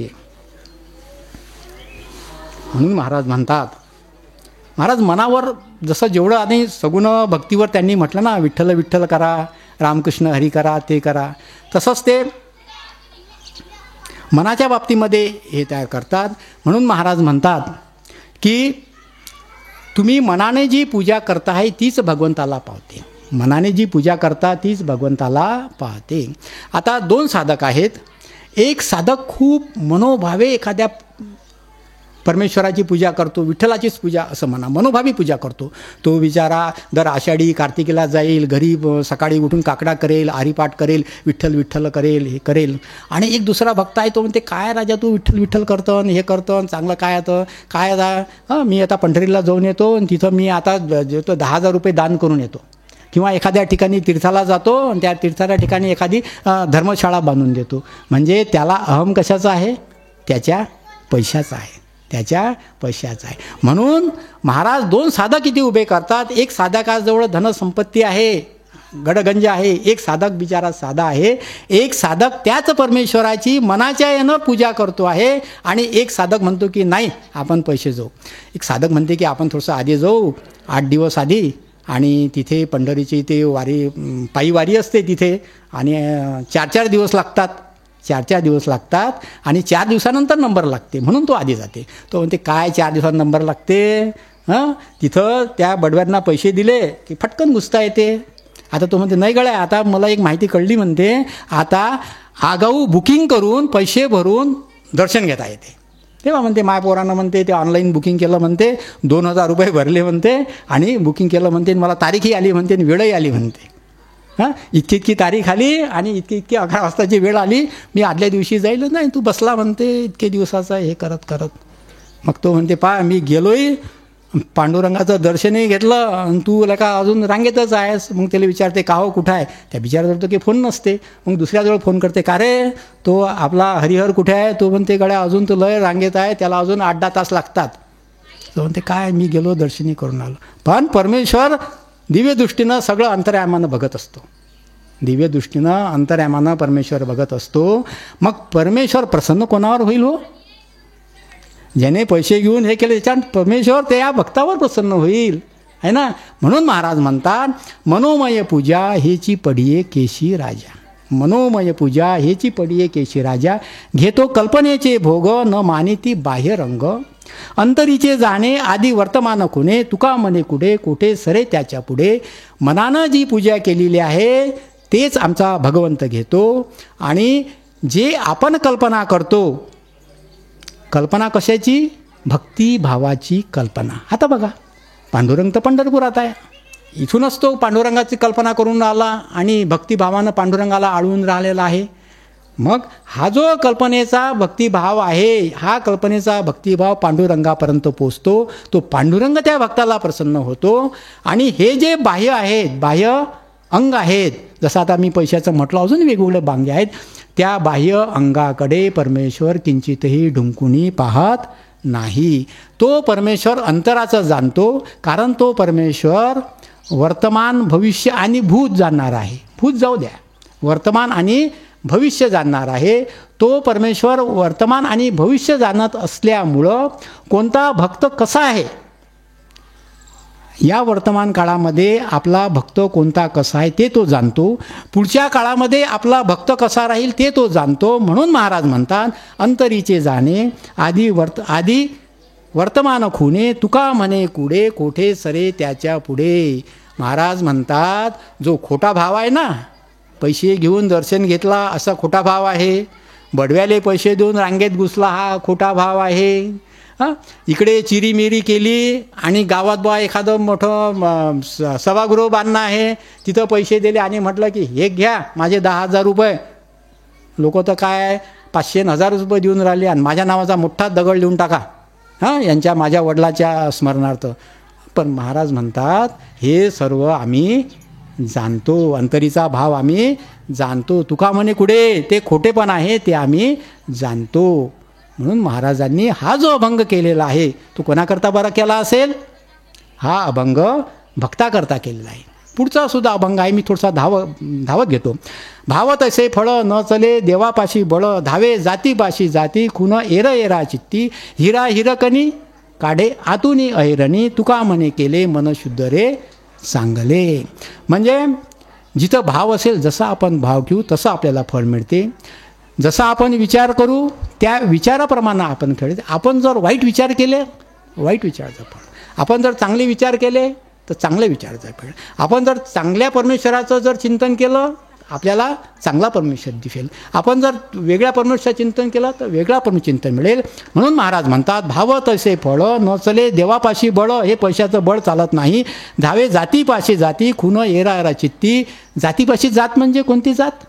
भक्ताची गाणी परमेश्वराची, परमेश्वराची जात आणि भक्ताची जात. कोणत्या भक्ताची जात एक आहे हो, इकडल्या की इकडल्या. मग आम्ही वर्णन करताना इकडला भक्त वेगळा दाखवला, पैशावाला दाखवला, इकडला भक्त सात्विक दाखवला. जात कोणाची एकत्र आहे? परमेश्वराची आणि या भक्ताची जात एकत्र आहे. धावे जातीपाशी जाती, हा तिथे जातो. खुन एरा एरा चित्ती, म्हणजे परमेश्वराचं चित्त एक आहे. परमेश्वर प्रत्येकाचं चित्त बघतो.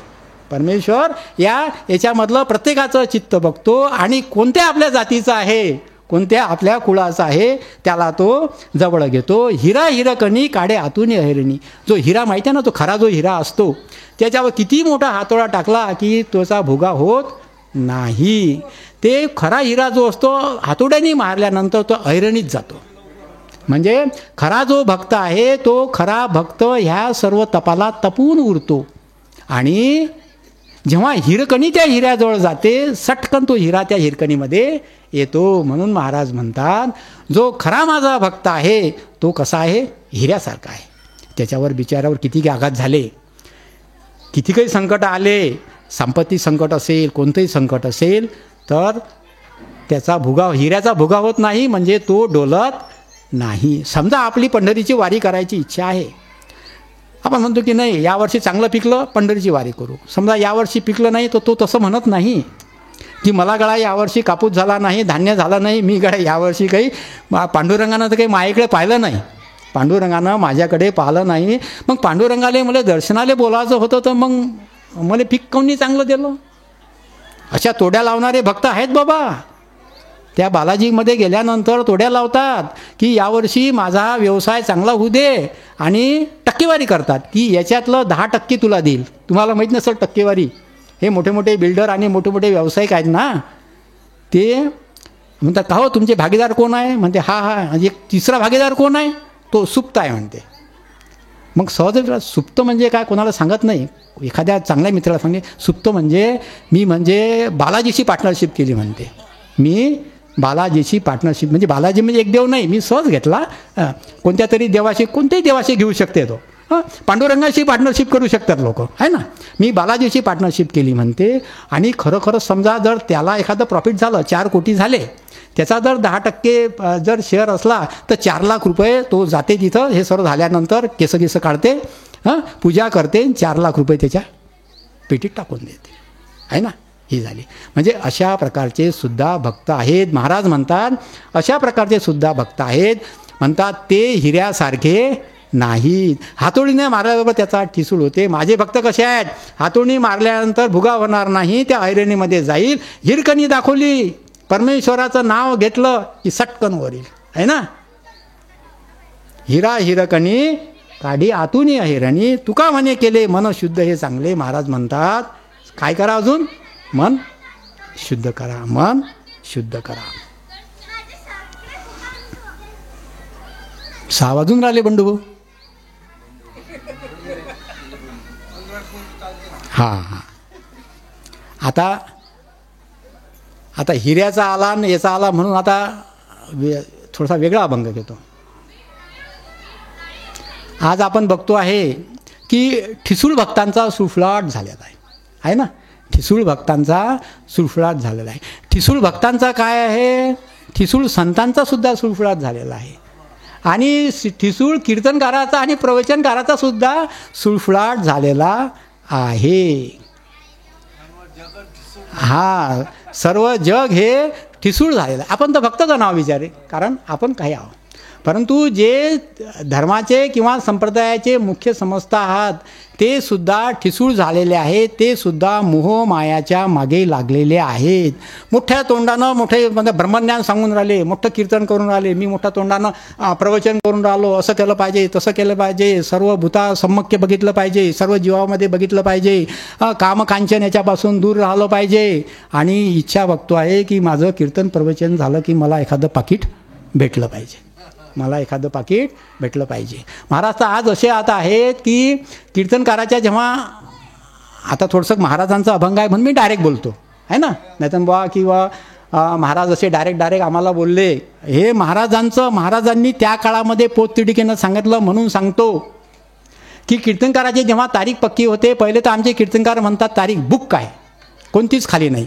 थांबा म्हणते, त्या पियेले सांगतात डायरी काढू द्या. मग ते सांगते नाही म्हणते बुक आहे. तो म्हणते महाराज द्या ना हो, तुमचं कीर्तन पाहिजेच राजे हो. आमच्या गावातले लोक म्हणतात त्या महाराजाला आणाच. बरं बा, तुम्ही आता म्हणताच तर तुमची तारीख पाहायला लावतो. मग त्या पियेले म्हणतात पायरे असतेच तिथं तारीख खाली, हे आहे म्हणते. बरं ठीक आहे.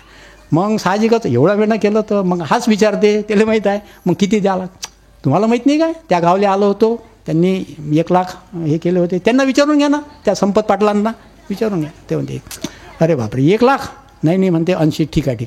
पण म्हणते पहिले पैसे लागतील म्हणते. आणि आज असे कीर्तनकार आहेत, पहिले पैशाचं ॲडव्हान्स झाल्याशिवाय तुमच्या गावाले त्याची गाडी येत नाही. आणि यदा कदाचित आली की कीर्तन झाल्याबरोबर त्याच्या गाडीच्या जवळ त्याचा एक व्हॉलेंटियर स्वयंसेवक असतो, साधक. तो पहिले जो आयोजक असतो त्या आयोजकाला विचारतो याचं किती आहे. म्हणजे महाराज सांगायचं आहे की मुखी सांगे ब्रह्मज्ञान, मनी धन आणि मान. धनाची लालसा करतो, मानाची लालसा करतो. मग गेल्यानंतर म्हणतो की माझ्याकरता मोठं व्यासपीठ केलं नाही आणि तारीख तर खूप मोठ्या येणं घेतली की इतके लोक येतील. हां, ते महाराष्ट्राचे कीर्तनकार म्हणतात तुमच्या गावात लोक किती येतील, किती मंडळी जमवाल. तो सांगते तिला महाराज आणायचं असते, येतील म्हणते 5-7 हजार, 8-10 हजार. 8-10 हजार 8-10ने आले तर महाराज म्हणते 6,000 तर लोक आहेतच म्हणते. मग महाराज आल्यानंतर महाराज पाहतात तर इथं 6,000 काय 600 लोक दिसून नाही राहिले. म्हणजे त्यांना पाहिजे असते मान मोठं हे. म्हणून महाराज म्हणतात मुखी बोले ब्रह्मज्ञान, मनी धन आणि मान. ऐसी करता सेवा, काय सुख होय जीवा. पोटासाठी संत झाले कलित बहुत, विरला ऐसा कोणी तुका त्यासी लोटांगणी.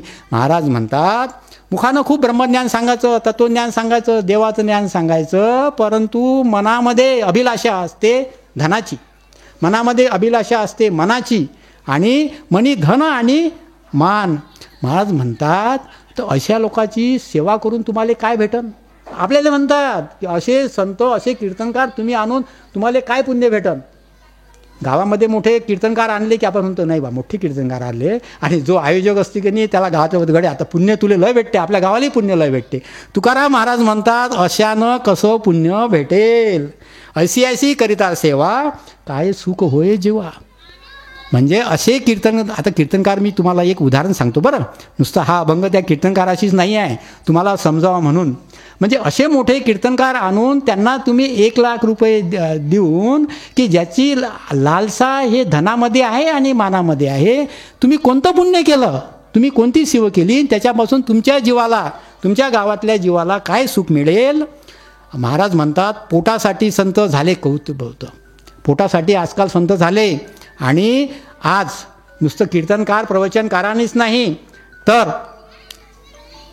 मोठ्या मोठ्या संतांनी सुद्धा या धर्माचे काय केलेले आहेत, व्यवसाय केलेले आहेत, व्यवसाय केलेले आहेत.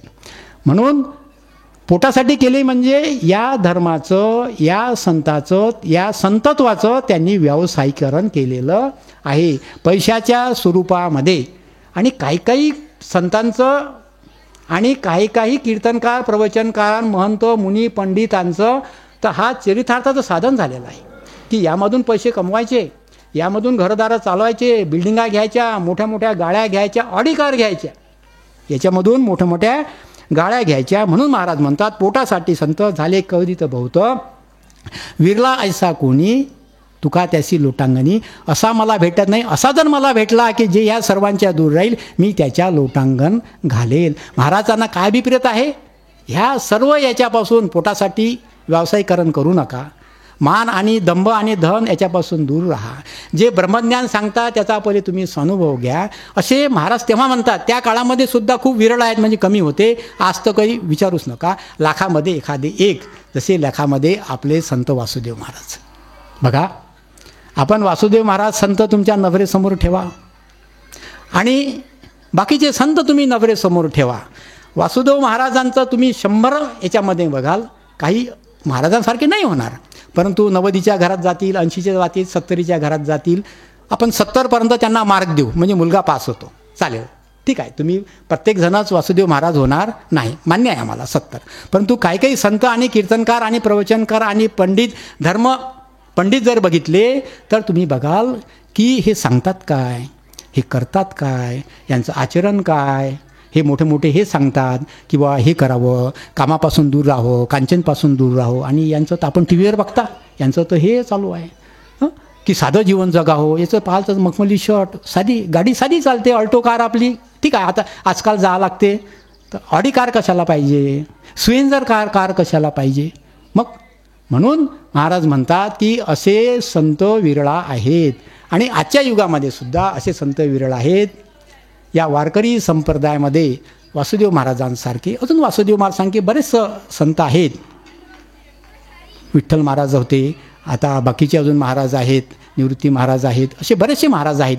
सर्वच आहेत असं म्हणत नाही, पण प्रमाण समजा ह्या चांगल्या तुकोबांनी सांगितलेल्या याचं प्रमाण जर 30% असेल, 40% असेल, तर 70 ते 60% लोक या तुकोबाच्या या अभंगाच्या परिभाषेमध्ये बसणारे नाहीत. म्हणून तुकोबा म्हणतील की असे संताची पूजा करून, याची पूजा करून तुम्हाला काय पुण्य भेटेल, तुम्हाला पुण्य नाही भेटणार, तुम्हाला पाप भेटणार आहे ना. आणि पुढचा अभंग तो इतका खडमळीत आहे त्यांचा, म्हणतात की तुम्ही जिथं कीर्तन करता का नाही तिथं जेवणही करू नका, जिथे कीर्तन करता तिथे जेवणही करू नका, आणि जिथे कीर्तन करता तिथे बुक्का पण लावू नका, आणि तिथे माळ पण घालू नका. आता आजकाल लोक गाड्याने येतात, जुन्या काळामध्ये लोक घोड्याने यायचे आहे ना, बैलबंडीने यायचे. तुम्ही घोड्यावर जर आले असेल तर घोड्यासाठी दानाही घेऊ नका. बैलबंडीनं आले असेल तर बैलासाठी तुम्ही तृणही घेऊ नका, गवतही घेऊ नका. आणि महाराज म्हणतात की जो दाना मागेल, आता त्यांना समजा नाही घेतले पैसे, पण घोड्याले आणि दाना मागते, त्या बैलासाठी गवत मागते, तेही देऊ नका. आणि पैसे तर दूर, महाराज म्हणतात जो द्रव्य घेतीन देती आणि तेही नरकात जाते. म्हणजे घेणारा तर नरकात जातेच, पण देणारा सुद्धा नरकात जाईल. बघा, हा शब्दप्रयोग महाराजांनी त्या शतकामध्ये केलेला आहे. म्हणून महाराजांनी पोटतिडकीमध्ये मधून हा अभंग केलेला आहे. का केला असेल? त्या काळामध्ये धर्माचा एवढा बाजार मांडलेला होता की तो बाजार पाहून महाराजांचा तिळपळाट व्हायचा. त्या धर्माच्या बाजारामध्ये बिचारी सामान्य जनता होरपळून निघत होती. इकडे सामान्य जनतेला खायला नाही. मुघलांची जुलमी राजवट आहे, निजामशाही आहे, कुतुबशाही आहे, आदिलशाही आहे. तिकडे तो मुघल औरंगजेब आलेला आहे. लोकांचं अन्न झालेलं आहे आणि हे धर्ममार्तंड त्यांच्या तोंडातला घास हिसकून घेत आहेत आणि खोट्या नाट्या गोष्टी सांगून त्याला देव असा असते, देव तसा असते, देवासाठी असं करावं लागते. तुम्ही लुबाडणूक करताय. महाराजांचं मन तिथे व्यथित व्हायचं आणि त्या व्यथित मनामधून महाराजांनी म्हटलं आहे की जेथे कीर्तन करावे तेथे अन्न न सेवावे, बुका लावू नये भाळा, माळ घालू नये गळा, तट्टा वृषवासी दाना, तृण मागो नये जाना, तुका म्हणे द्रव्य घेती देती, तेही नरका जाती. बघा, कीर्तनाला आपण गेल्यानंतर जिथे महाराजांचा दंडक होता की जिथे आपण कीर्तन करतो आहे तिथे फक्त कीर्तन करावं, तिथे भोजन करू नये. भोजन करू नये तर मग राहायची तर गोष्टच राहिली हो. तिथे विश्रांती आराम मुक्काम करू नये, तिथे भोजन करू नये, तिथे गेल्यानंतर बुक्काही घेऊ नये आणि हारही घेऊ नये आणि तुमच्या घोड्याला आणि याच्यासाठी दाना आणि तृणही घेऊ नये. म्हणजे याचा अर्थ काय? पाकिट तर दूरच राहिलं, पैसे तर दूरच राहिले. आजकाल आता पाकिटाची प्रथा आहे. त्याही काळामध्ये महाराजांना म्हणून पैसे देतच होते. म्हणून महाराज म्हणतात पैसेही द्यायचे नाही अशांना आणि घ्यायचे नाहीत, त्यांना घ्यायचे नाहीत आणि देणाऱ्यांना द्यायचे नाहीत. पण एवढा मोठा दंडक महाराजांनी त्या काळामध्ये घातलेला होता. आणि म्हणूनच हा जो आपला जो हे आहे किंवा आता कसं हे करावं, काय करावं, आणि हे जे तत्व आहे तुकाराम गाथेमध्ये वारकरी संप्रदायामध्ये, वारकरी संप्रदाय म्हणजे आपला तुकोबाचा संप्रदाय आहे ना. वारकरी संप्रदाय म्हणजे आपला ज्ञानोबाचा संप्रदाय. नामदेव, ज्ञानदेव, एकनाथ, मुक्ताबाई, निवृत्तीनाथ, तुकोबाराय यांचा संप्रदाय. आणि ह्या सर्व संप्रदायाच्या साधू संतांनी हेच सांगितलेलं आहे. आणि महाराज पोटतिडकीनं म्हणतात की याचं तुम्ही अनुपालन करावं. आणि त्या काळामध्ये तुकाराम महाराज म्हणायचे, या काळामध्ये आपले वासुदेव महाराज म्हणायचे की तुम्ही असं करू नका, तुकोबांनी ज्याप्रमाणे म्हटलं त्याप्रमाणे करा. महाराज त्यांच्या कीर्तनामध्ये म्हणायचे तुकोबांनी त्यांच्या काळामध्ये द्रव्य काहीच घेतलं नाही. कीर्तन करायचे, घरी येऊन भाकरी करायचे आणि त्या अवलियाबाईंनी जीव घातलं तर जेवायचे, नाहीतर तसेच उपाशी राहायचे. मग साहजिकच तुम्हाला प्रश्न पडला असाल की हा आपला तुकोबा रात्रंदिवस भजन कीर्तन करत होता तर याचा घर प्रपंच कसा चालत होता. म्हणून महाराज सांगायचे की तुकोबारायांनी त्यांचा जो प्रपंच आहे तो सोडला नाही. त्यांचा जो व्यवसाय आहे की ज्या व्यवसायामधून त्यांचा प्रपंच चालत होता तो त्यांनी सोडला नाही. महाराजांचं वाण्याचं दुकान होतं, महाराजांचा वाण्याचा व्यवसाय होता. महाराजांकडे शेती होती, महाराजांकडे 15 बिघा शेती होती, महाराजांकडे 15 बिघा शेती होती. महाराजांकडे वाण्याचं दुकान होतं, महाराजांकडे महाजनकी होती. ते त्यांनी सोडलं नाही. म्हणजे कीर्तनाला त्यांनी उपजीविकेचं साधन केलं नाही. आजचे कीर्तनकारांना मी विचारलं की महाराज तुमचा काय व्यवसाय आहे? घरी शेतीबाडी नाही, आमचा व्यवसाय कीर्तनाचा आहे. म्हणजे काय केलं त्यांनी? या कीर्तनाला, या प्रवचनाला काय केलं? व्यवसायाचं स्वरूप दिलं. म्हणजे याच्यामधून जे पैसे येतील त्या पैशामधून त्यांचं चरितार्थ भागवल्या जाते, स्वतःचा आणि कुटुंबाचा. तुकाराम महाराज नाही आणि आपले वासुदेव महाराजसुद्धा तेच म्हणायचे. आणि तुकाराम महाराजाचं तत्व महाराजांनी तंतोतंत पाळलं. महाराज आपण बघितले आहे, कीर्तन करायला कुठेही जायचे, पायी गेले महाराज, बैलबंडीनं गेले, शेकड्यानं गेले. कधी कधी तर उदाहरणं असे आहेत की भक्ताच्या सायकलवर बसून महाराज कीर्तन करायला गेले. आणि जेव्हा आता भक्तांनी म्हटलं तर गाडी तर फक्त त्या भक्ताची गाडी त्या कीर्तनापर्यंत, आता अडगावला शेवटी फक्त ते गाडीनं जायचे. आणि पंढरपूरची तर त्यांनी अव्याहतवारी मला तर वाटते 83, 85, 84 वर्षापर्यंत ते एस टीनं जायचे. आपण सर्वजण त्या बसस्टँडवर जायचं, ते बसनं वारीला जायचे. म्हणजे अशा हां हे काकाजी त्यांचे सोबती आहेत. म्हणजे तुकोबांनी सांगितलेलं प्रत्येक हे केलं. महाराज कुठं अन्न सेवन करत नव्हते, टाळ बुक्का किंवा हे द्रव्य हे करत नव्हते. त्याचं तंतोतंत आचरण आपल्या महाराजांनी केलं. म्हणून महाराज साक्षात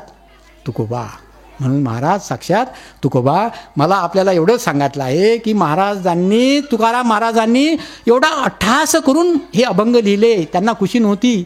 त्यांनी जे अभंग लिहिले हे जनता जनार्दनाच्या कल्याणाकरता. म्हणून आपल्या वारकरी संप्रदायाच्या साधू महंतांनी तुकोबाने जे सांगितलेलं आहे तेच त्याचा स्वतः स्वानुभव घ्यावा आणि ते कृतीमध्ये आणावं. आणि ते भक्तगणांचं कल्याण कसं होईल असं पाहावं.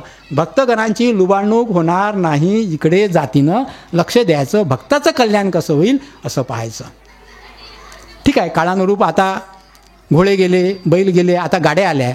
आता साहजिकच बुवा गाडी आमची आली, गाडीला डिझेल टाका, पेट्रोल टाका, पैसे द्या, हे चालते. परंतु महाराज म्हणलं की जरी तुम्ही पूर्ण नसेल, आता म्हणतो आताच्या याच्यात ते त्या महाराजाचा कटाक्षच होता की तुम्ही थोडीशी नियमावली ठेवा की बुवा एवढंच घेईल. ठीक आहे बुवा, आता गाडी तुमची आता मोठी गाडी आहे, त्याचं ॲव्हरेज जास्त लागते ते, पण त्याला कुठंतरी लिमिटेशन्स असायला पाहिजात, आहे ना.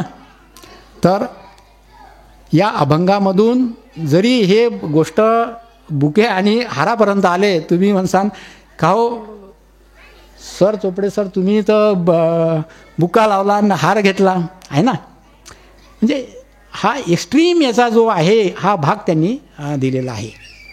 परंतु आपल्याही महाराजांना हेच अभिप्रेत आहे, भगवत भक्तीचे, भगवत कीर्तनाचे, भगवत प्रवचनाचे आणि परमेश्वराच्या नामाचे पैसे घेऊ नये, शक्यतो घेऊ नये. ठीक आहे, ज्यांचं उपजीविकेचं साधन नसेल, आता थोडंसं आपण आता वे आऊट काढू ना, त्यांनी थोडंसं घेतलं तर चालते. पण ज्यांचं उपजीविकेचं साधन आहे त्यांनी अजिबात घेऊ नये. म्हणजे आता माझं उपजीविकेचं साधन आहे म्हणजे माझ्यासारख्यांनी घेऊ नये, आहे ना. आता या अभंगानुरूप समजा आता मला तुम्ही आता बुका लावला आणि हार हे केलं, आता कुठे आता अन्न भोजन कालच मी केलं, इथे केलं असेल, परंतु माझ्याकडे आता मी दंडक केलेला आहे. माझ्याकडून शेवटच्या दिवशी मी दक्षिणा 5,000 10,000 असेल तुमच्या ग्रामवासियांना मी देईल. आणि त्याकडून म्हणून एक चांगला उपक्रम सांगेल, तो उपक्रम आपल्याला सुरू करायचा आहे. आता आपण आपल्या वाणीला विराम देऊ. पुंडलिक वरदा हरी विठ्ठल श्री ज्ञानदेव तुकाराम तुकाराम तुकाराम तुकाराम तुकाराम तुकाराम तुकाराम विठ्ठल विठ्ठल विठ्ठल विठ्ठल विठ्ठल विठ्ठल विठ्ठल. ज्ञानेश्वर महाराज की जय, तुकाराम महाराज की जय, गजानन महाराज की जय, संत वासुदेव महाराज की जय. हरि ओम. शांति शांति शांति.